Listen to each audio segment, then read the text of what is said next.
Welcome to another Bookmas video. It may look like I have not moved, and I didn't. I turned off the record and I turned it back on for this video, which is none other than the books I hated for 2025, or my least favorites, the ones that I rated very, very low. And I am a hater. I am a serial hater. I love to have an unpopular opinion, so I feel like there are definitely going to be more books in this category than there were in my favorites, and that's okay. I love talking about books and what I think is wrong with them. Don't take any of this personally. If you loved any of these books, that's fine. You are so entitled to your opinion. I maybe loved a book that you hated, and that's okay too. Take this with a grain of salt. This is just my opinion. This is a silly, goofy video, but without further ado, here are the books that I read in 2025 that I hated. And these are not just books that were released in 2025. This is just books that I read this year that I hated. So there will be, books that were published in different years. I'll start with the 1.5 star category and then move my way down to the half star category. Again, I can't put these on Goodreads with the half stars, which really sucks. So I'm taking this all from Storygraph. I've got 10 books here, so buckle in. The first one is none other than War and Peace. This took me all of February to read. And I already hated Anna Karenina, so reading War and Peace, I honestly should have known what to expect. But I don't vibe with Leo Tolstoy's writing. I can deal with Fyodor Dostoevsky, absolutely love his books, feel like they are so engaging even for the classic, and just kind of written as a slice of life, what's going on at those times. War and Peace, on the other hand, was absolutely brutal and painful to go through.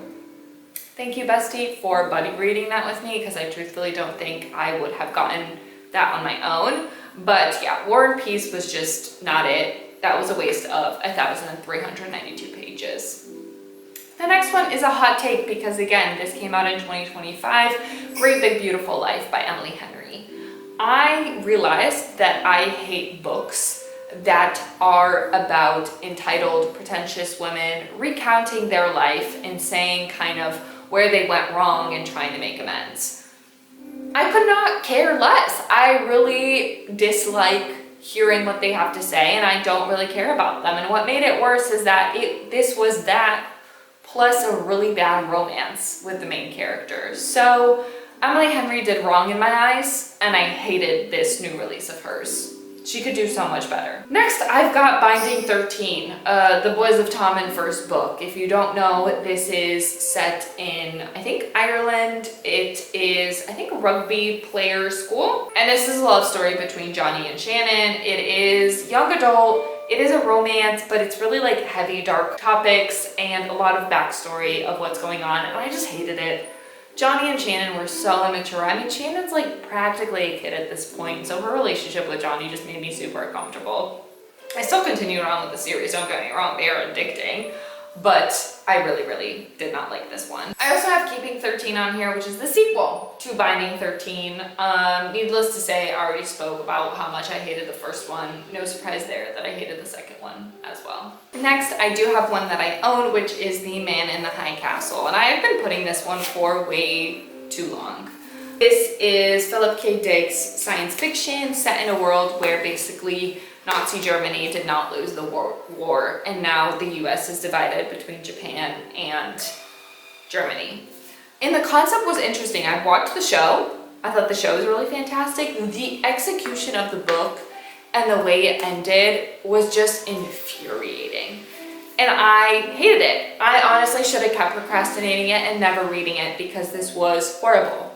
Highly, highly do not recommend anyone to pick this up. Next, I was really on a roll with Frida McFadden. I have a whole vlog about that, but I read both The Intruder and The Boyfriend, and I hated those. I really don't like how Frida McFadden writes romances. With The Boyfriend, I hated absolutely every single relationship going on, and the ending was so stupid. The Intruder was about a woman kind of stuck in a cabin where a kid comes, and suddenly she's trying to figure out what this, kid's past is. And I also really dislike children in books. So yeah, Frida McFadden, some hits, I did The Housemaid, but those two in particular, I really disliked. Next, I've got Wildcard. I've got a whole reading blog on this one when I did a 24-hour readathon. Elsie Silver in this specific Rose Hill series is horrible. I hate all the women that she's writing in this. They are so infuriating and so stupid and so immature. Wild card was her ex-boyfriend's dad. Like, that's the trope. And I feel like both of them, like, the dad was like 40 something and he acted like a 17-year-old. So just the immaturity of the characters, I absolutely hated it. I was just rolling my eyes the whole time. I tell myself that I'm going to continue reading Elsie Silver, and I think she's doing a spin-off, but I should probably save myself and not bother. Got all the way to the river, which is an Elizabeth Gilbert memoir, and she is the woman that wrote Eat, Pray, Love. I've never read that one. This memoir is set far into the future, so past all of her success and her fame, and it talks about her kind of leaving her husband and then falling in love with her best friend and then losing her best friend to a terminal illness, which is very heavy topic. So definitely read the trigger warnings, but it was just insane the way this woman talked about her partner. It was just definitely such a toxic relationship, and I also could not stand this kind of spiritual overlay of like her partner talking to her beyond the grave. Again, not for me. I'm not one to judge a person's trauma and kind of what they've been through. I only judge the book for the way it's written, in a sense. And it's always difficult to rate memoirs if it's someone's personal life, but this was just so bad. I do not recommend that one. I've got The Line That Held Us, which was a thriller that I picked up, I think because of my October TBR. And this was probably the most lackluster thriller I have ever read. It definitely took an interesting turn towards the beginning because the premise is that a man is going hunting in like the off season and he accidentally kills someone. And kind of events unfold. It did take a very interesting turn, but then after that turn, it was so boring.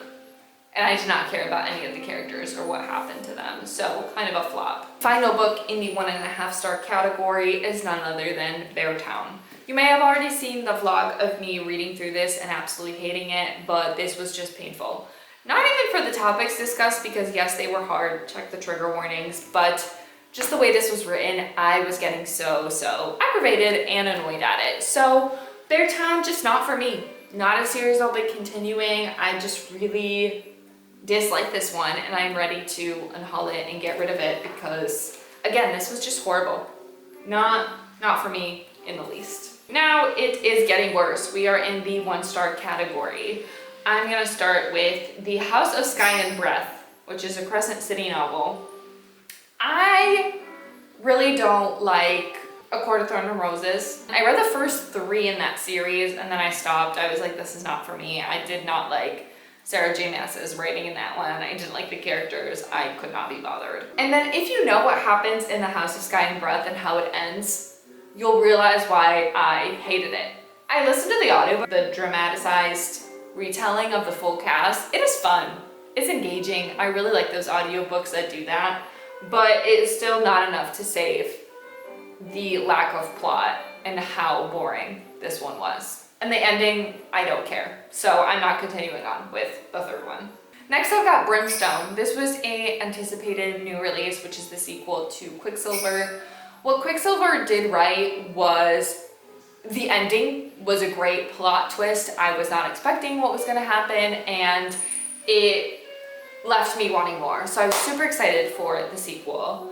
What Quicksilver is about is a main character who is able to, who kind of, I think, at the beginning of the book, commits a crime, is getting chased down by the queen, and then ends up getting saved by a man that emerges out of Quicksilver, and she's taken into the Fae realm. So kind of your crazy, typical romantasy. Book 1 was fun, goofy. The ending, like I said, huge plot twist.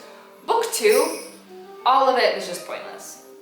I read that purely with hate in my heart. It was so horrible. So I do not recommend Brimstone whatsoever. I don't even know if I'll continue on with the series because it was that bad. Next I've got We Love You, Bunny. This is the sequel / prequel for Bunny, which I read again in, I think, my 24-hour readathon for October. And I thought it would be an interesting concept because it was from the perspective of the bunnies, but then after a certain point, it was from the perspective of a character that I really did not like. So in a sense, very, very useless. I feel like Mona did a great job of creating this really crazy world in Bunny where you're kind of confused, you don't know what's going on, and I wish she left it at that. Like, authors need to stop over-explaining things. Like, it's fine for things to remain a little bit of a mystery. It's okay. Really did not like the sequel prequel, kind of a waste of my time. I do have Die My Love on here. I talked a bit about this one in my November wrap-up, but this is the new movie with Jennifer Lawrence and Robert Pattinson that is coming out, and this was kind of the stream of conscious thoughts from Jennifer Lawrence's character as she is a mom and a wife living kind of in the middle of nowhere and going absolutely crazy. This book was only 200 pages and it took me over a month to read because of how poorly it was written and how much I hated it. So I do not recommend that one. I don't know how they're going to do a screen adaptation of it, if I'll even watch it, maybe just because I love those two actors so much, but as far as the book goes, you can be spared and not read it. I've got The Inadequate Heir on here, which is part of the Bridge Kingdom series. I loved the first two books in the Bridge Kingdom, and then I took a really long break and I never continued on with the series. The third book follows a completely different couple, but kind of simultaneous events to what is happening in the Bridge Kingdom, like the first two books. So you're kind of rereading a lot. And I didn't really like the romance of these two new characters, and this book just dragged so much. So unfortunately, a series that I am not continuing on with and not finishing. Next, I have another new release, which is Rose in Chains. This is a Hermione fanfiction traditionally published. I think it was The Auction was the name of it. I hated it. I thought that the characters weren't really fleshed out in their new version. I thought it was very repetitive and reminded me so much of Manacle to the point where I was like, have I read this before? And it was just not fun. It was not a really good enemies to lovers. A lot of stuff didn't make sense, so another series that I won't be continuing.